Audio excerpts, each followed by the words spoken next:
I was very fortunate in my nature of my parents' friends. And I was fortunate in the public schools I attended were pretty remarkable by the standards of the time. And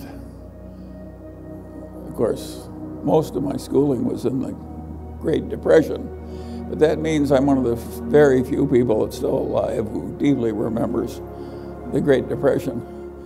And that's been very helpful to me. It was so extreme that people like you have just no idea of what the hell it was like. It was really, there was just nobody had any money. The rich people didn't have any money. People would come and beg for a meal at the door, and we had a hobo jungle not very far from my grandfather's house. And I was forbidden to walk through it, which meant I walked through it all the time. And I was safer in that hobo jungle in the depths of the 30s when people were starving practically than I am walking around my own neighborhood now in Los Angeles at night. The world has changed on that. You'd think the crime would be less, but the crime was pretty low in those days. So at any rate, I had a very unusual bunch of experience to go through civilization in various phases, including the greatest recession. Well, I say it's one of the greatest recessions in 600 years in the English-speaking world. It was really something, and it was very interesting to watch, and also to watch it fixed. It was fixed by the accidental Keynesianism of World War II.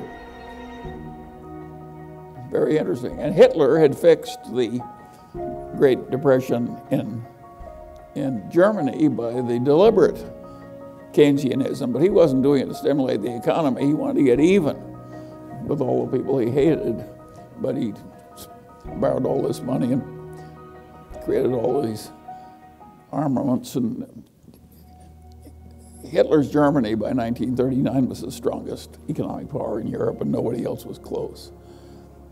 So, and you wouldn't understand that as well as I do if you hadn't lived through it. You just could see the place gaining traction. More and more and more and more, and pretty soon it was fixed. And of course, that was, in those days there were all kinds of people, most of my family, for they believed in hard money based on gold and not much welfare and so on and so on, so that I was raised among fairly backward people by modern standards. But they were backward in kind of a self-reliant way that I think was helpful. I've never regretted that I wasn't raised in the more liberal establishment. I had a liberal aunt. She was really my mother's cousin, but she was the second lady dean at the University of Chicago, and she'd done her thesis on the conditions in the coal mines. And of course she was a screaming leftist. I would be a screaming leftist if I observed the way the coal miners of yesteryear were treated. You couldn't be a human being with any decency in you without feeling that it was deeply improper to have the misery that great and have it manipulated for the benefit of the mine owners and so forth. But she sent me all these left-wing books, one every Christmas, and I always thought she was a little nuts. Which shows that if sometimes the very vivid extreme evidence misleads you on the deeper reality, you've got to be a guard on that, against that all your life. In fact, the whole trick in life is to get so that your own brain doesn't mislead you. And I have found that just a lifelong fun game. And I can't remember a time I wasn't doing it. I was not a prodigy or anything like that, but I was a prodigy in having adult interests. I was interested in what worked and what didn't and why. And I could see that very eminent people that I loved and revered were nuts in some ways, and I would decide, well, I certainly liked Dr. Davis, but he's a little nutty in one way, and I'm not going to be like that. And so I was very judgmental, and I think that helped me. And also helped me that I kept changing my judgments as I learned more and more facts came in. And that created lifelong habits that were very, very useful. Another thing that I think really helped me is, particularly on my father's side of the family, my paternal grandfather was the only federal judge in Lincoln, Nebraska, the capital city of Nebraska. And he'd been there forever, and he stayed there forever after that. I think when he left, he was the longest serving federal judge in the country. And he was a brilliant man, and he'd risen from nothing. He was the child of two impoverished school teachers. And when he was raised in a little town in Nebraska, they'd give him a nickel to go buy the meat, and he'd go to the butcher shop, and he would buy the parts of the animal nobody else would eat. And that's what two school teachers lived on in those days.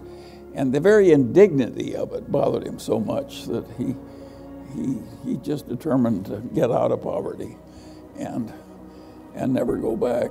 And he did. He got ahead like Abe Lincoln, educated himself in lawyers' offices and so on. He had to leave college because he couldn't pay the tuition anymore. But he educated himself, and since he was utterly brilliant, it wasn't all that hard. And he had an attitude that was pretty damned extreme. And I would say his attitude was that you have a moral duty to make yourself as unignorant and as unstupid as you possibly can. And that it was pretty much your highest moral duty. Maybe taking care of your family came first, but in the ranks of moral obligations, quasi-religious, well, he was conventionally religious, so it may have been a religious duty to him.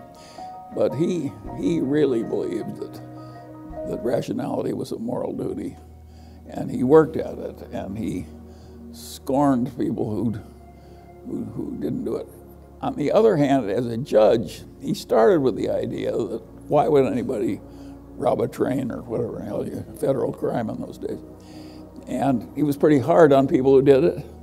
And I noticed as he got to be older and older and older, he was willing to call a man a good man on easier terms than he started out with. And I think that was a correct development in my